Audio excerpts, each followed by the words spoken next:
I got sent Grand Tongo bug spray, and now I feel protected because I have that blood that mosquitoes love. And I don't know about you, but when I get bit by a mosquito, it turns into those big, giant, really itchy bites. So I need a good bug spray.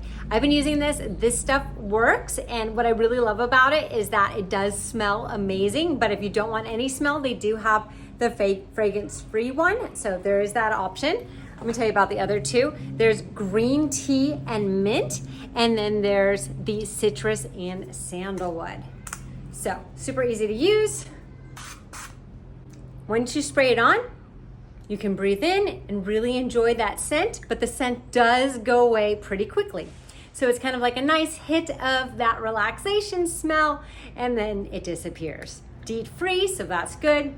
It doesn't wreck any of your gear if you are going fishing or hunting or anything like that.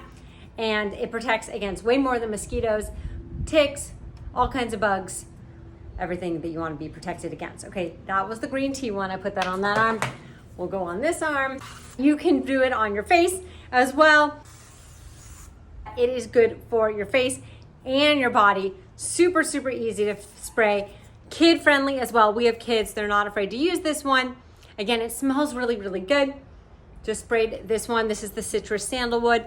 I like this one as well. Both the green tea and the citrus sandalwood, I think, are super pleasant smells. I love it. And I just love how lightweight and effective it is. So if you're looking for a really, really good bug spray that's gonna protect you, especially if you're like me and mosquitoes love you, get this. You're gonna love it. And mosquitoes, they're not gonna love it.